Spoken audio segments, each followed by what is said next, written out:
c'est un peu le point psychologie, tu vois. Je ne sais pas si tu as pris le temps, en fait, d'explorer cette question-là.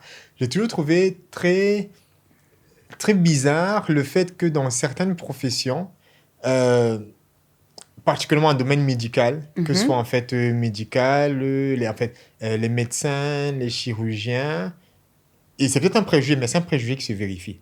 Les médecins, les chirurgiens, les pharmaciens, tu vois un peu, souvent les infirmières et autres, ont souvent des, sont souvent des métiers qui ont un fort taux de concentration en fait de personnes esthétiquement potables. Ce que vous pourriez dire de belles femmes, ou bien même parfois tu un peu voilà, d'hommes assez, en fait, assez attractifs pour les femmes.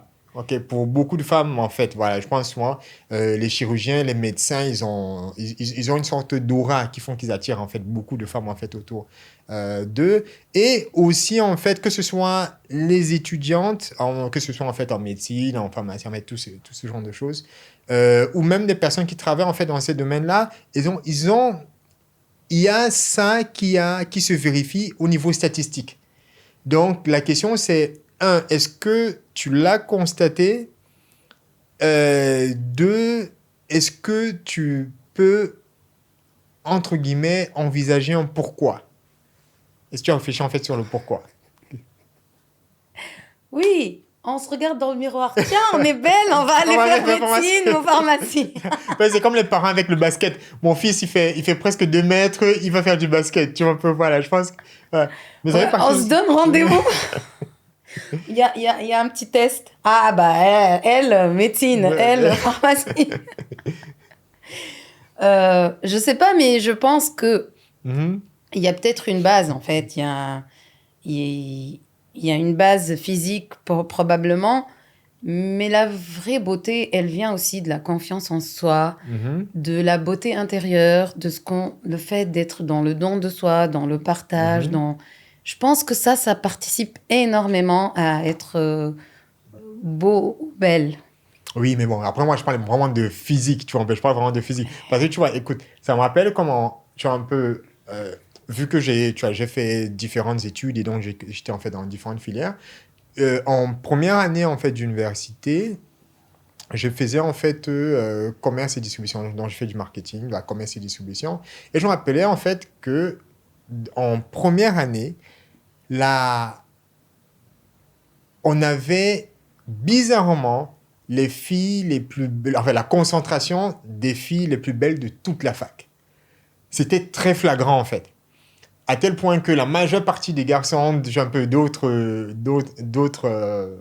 filières, que ce soit finance et autres, venaient tout le temps, tu vois, un peu dans notre classe. Et à un moment, ça cassait un peu, entre guillemets, ça cassait un peu le délire, tu vois, un peu de certains, tu vois, un peu, voilà, garçons et tout. Mais c'était Mhm. un fait notable, à tel point que non seulement on en parlait entre nous, et même les filles, en fait, elles remarquaient. Et du coup, comme j'ai toujours été curieux de comprendre le lien en fait entre les choses, c'est de comprendre comment se fait-il que ce type entre guillemets de filles, là je pense que c'est un critère particulier, il y en a plusieurs, voilà, ce type de filles là entre guillemets se soient retrouvées toutes pour la majeure partie dans cette profession là, tu vois.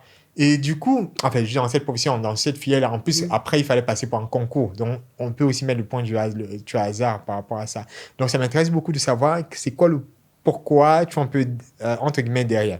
Maintenant, sur la question de euh, tu vois un peu, je pense, dans le domaine médical, encore les psychologues, tu vois un peu les médecins et, voilà, et autres, font souvent en fait partie, entre guillemets, des fantasmes masculins, tu vois un peu, voilà, et autres. Mais ça, je peux comprendre parce qu'il y a le côté, en fait, à mon sens, agréabilité. Tu vois un peu. Le côté agréabilité touche quelque chose dans le fantasme humain et surtout le fantasme masculin. Je donne une petite anecdote. C'est, il me semble que c'était l'année dernière. Donc, je reçois un ami en fait en vacances qui travaille dans une grande organisation et autres. Je le reçois en fait en vacances. Et il avait un petit bobo de me dire, écoute, est-ce qu'on peut aller en fait en pharmacie? Et entre guillemets, je savais que dans sa vie affective, elle était dans une période houleuse en fait avec sa compagne, tu vois, en particulier, je pense qu'il venait de se séparer ou quelque chose comme ça. Et donc, on va en pharmacie, on va acheter voilà ce dont il avait besoin. Et donc, la pharmacienne, tu vois, un peu le sert et tout, et était elle était très agréable, tu vois, un peu. À moi, en sortant, il me dit, tu vois, il dit, si je rencontrais une femme comme ça, il dit, c'est tout ce que je demande aux femmes. Tu vois. Si je rencontre une femme comme ça, je l'épouse directement, tu vois, un peu, ouais. À tel point qu'il est reparti à la pharmacie le jour suivant, tu vois, il cherche à créer quelque chose et tout. Mais du coup, je pense que parfois, les femmes surestiment ce qu'il faut en fait pour séduire un homme. Et je pense que certaines professions ont ça comme archétype ou bien comme valeur fondamentale en fait. Voilà. Oui, C'est mais ça. le revers de la médaille, c'est qu'on n'est J'imagine. pas très aussi agréable chez nous après. Exactement. Ça, et je pense que, comme tu viens en fait, tu es un peu de le mentionner, je pense que c'est aussi souvent ça le piège. Et je pense que c'est un peu comme même les barwomen. Tu vois un peu, Mhm. elles vendent ça, elles vendent ce sourire, elles vendent cette agréabilité, mais chez elles particulièrement, c'est bien souvent une agréabilité de surface qui fait que beaucoup d'hommes tombent dans le panneau en fait. Surtout quand tu es un homme qui est dans une situation affective assez désagréable ou je sais pas, tu n'as pas reçu un je t'aime ou en fait de ta compagne ou bien une parole agréable et là tu vas au bar, tu vois cette femme là en fait qui sourit, qui est à l'écoute de tes Exactement. besoins et autre chose et beaucoup tombent dans le panneau. Effectivement, par rapport à ça. Exactement.